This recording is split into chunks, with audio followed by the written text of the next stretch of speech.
Well, g'day everyone and welcome again to the TopBetta Spring Carnival preview show. It's very exciting this week for Jamie Lovett and the Australian Bloodstock team because we have the Everest and of course Brave Smash representing them and their syndicate in the ATC. Jamie, welcome. What an exciting week. Yeah, it has been. The build-up's been extraordinary. Obviously, it's a new concept, so we're all a little bit guarded as to how it'd be perceived, but the whole week it's been an event, not just a horse race, and it sort of culminates in the race on Saturday, which obviously we go in. We're friendless in the market, but we're just looking forward to being in the race.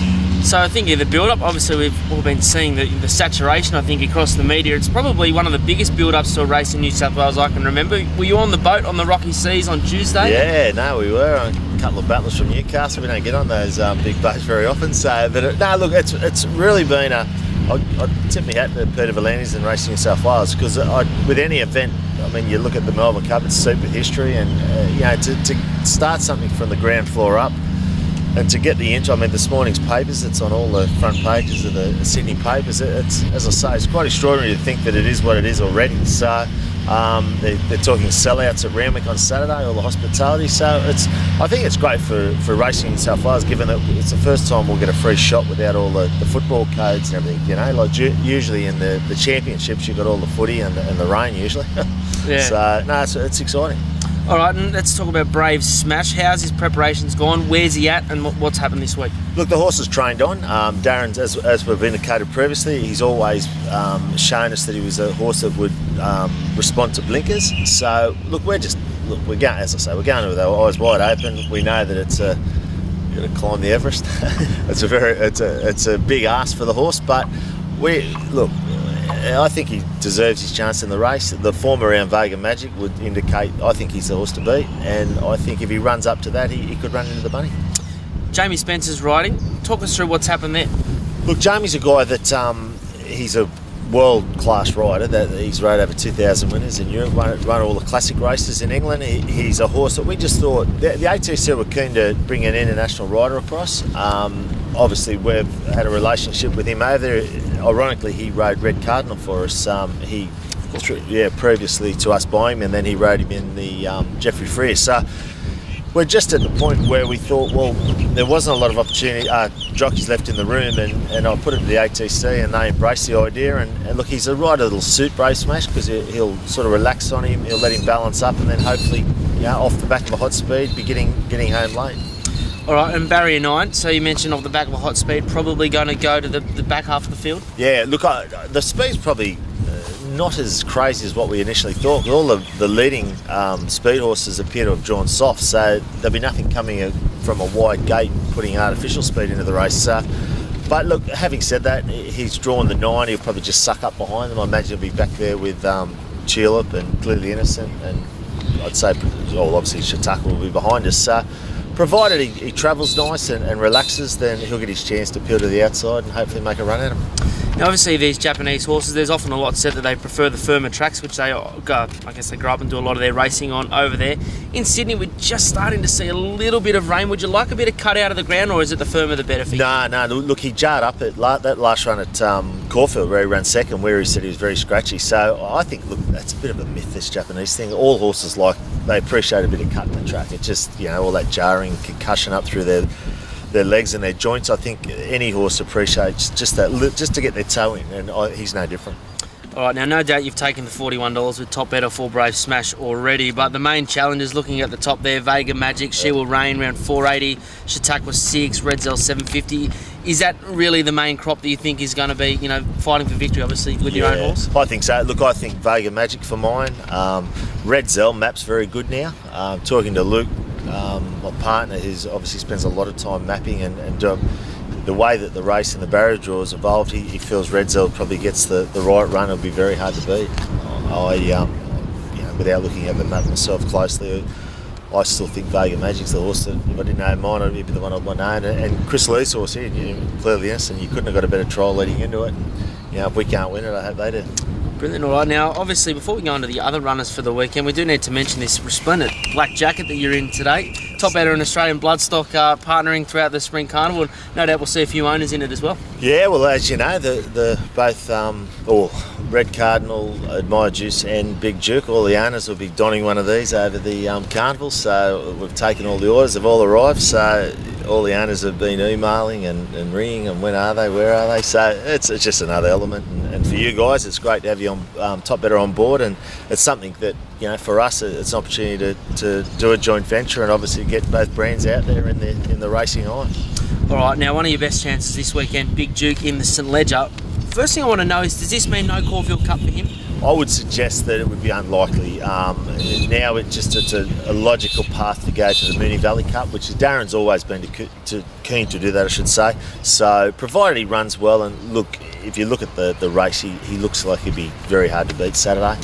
He'd nearly have to win to justify pushing on to a Melbourne Cup, but having said that, looking at the latest order of entry, he now sits at number 23, so he's in the race. The owners get a free shot at a $6 million race. Yeah, perfect. And he's $2.90 in the market. Off the back of a better run in the Metro, what did Brenton have to say after that race? Yeah, he probably peaked on his run. Brenton was of the opinion that he just, the furlong he thought he was going to take the running and win the race. At the 100, his run ended. So that run will definitely bring him on. And as you saw with his prep in Sydney last autumn, he just thrives with racing. So he'll be better for the run.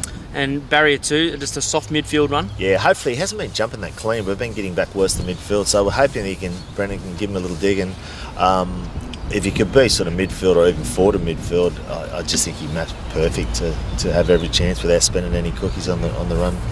Perfect. All right, also in the race is Dukan, a $51 chance. He's been mixing his form. What are the expectations here? Look, I thought he got a terrible ride off Brenton. I mean, Brenton rides for us a lot, but he slaughtered him at Warwick Farm the other day. He got going at the 1,000, and the horse he gave ground on straight turning for home, but then he got whacking away again. So Jamie Spencer goes on tomorrow. He'll ride him, I would say, dead cold, and just ride him to run into the money, hopefully late. He's going well, the horse. I'd ignore that run the other day, and I'm not saying he can win the race, but at the odds, I think he's a chance of running home into some prize money.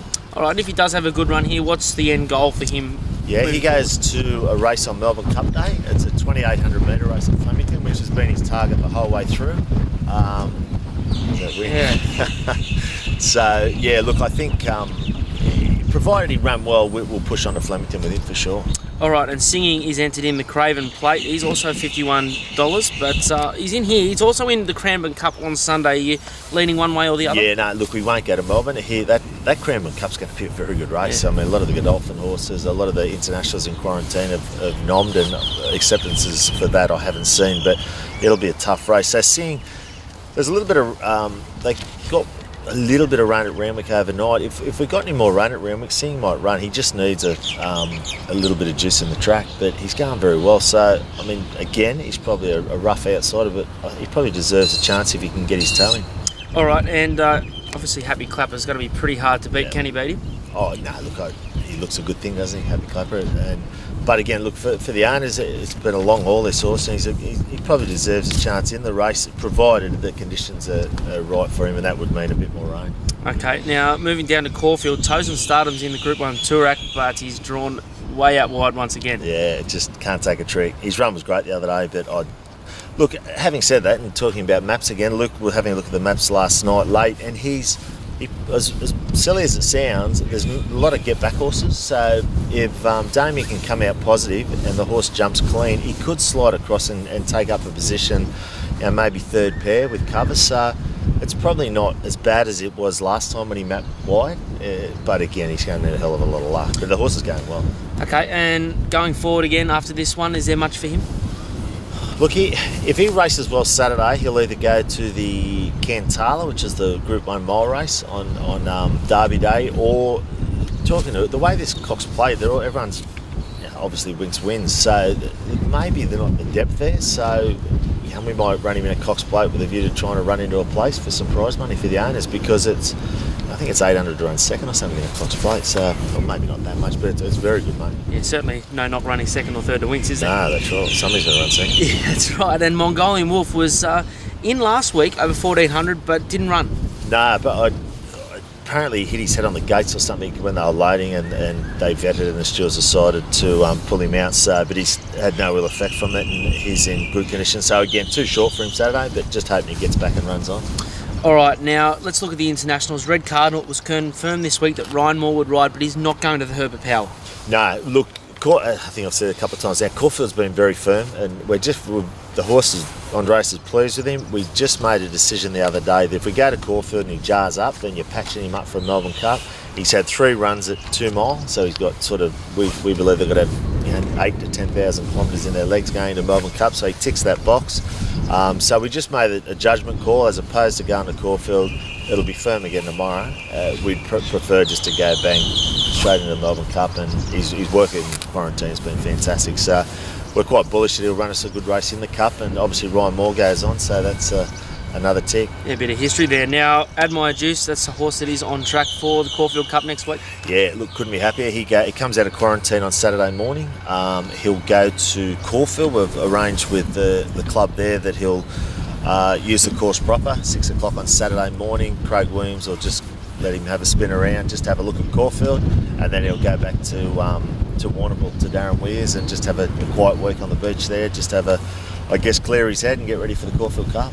Perfect, and also 60s Groove and Garcia looking for them a little later on in the Carnival. Yeah, Garcia work with there's a horse from France, Tiberian. He worked with him on I think Tuesday morning out there at Werribee, and they tell me he got the better of him. I mean, obviously our bloke's more of a 1.25 mile horse. He's a 2 miler, but his work's been very sharp, so couldn't be happy with him. And 60s is just, he's coming to hand well. He's done a lot of it. He's been doing all his work with Admire Juice, and he's very his fitness wise is where he was behind. He's starting to catch up, so we'll start to sit down and look for a race for him soon.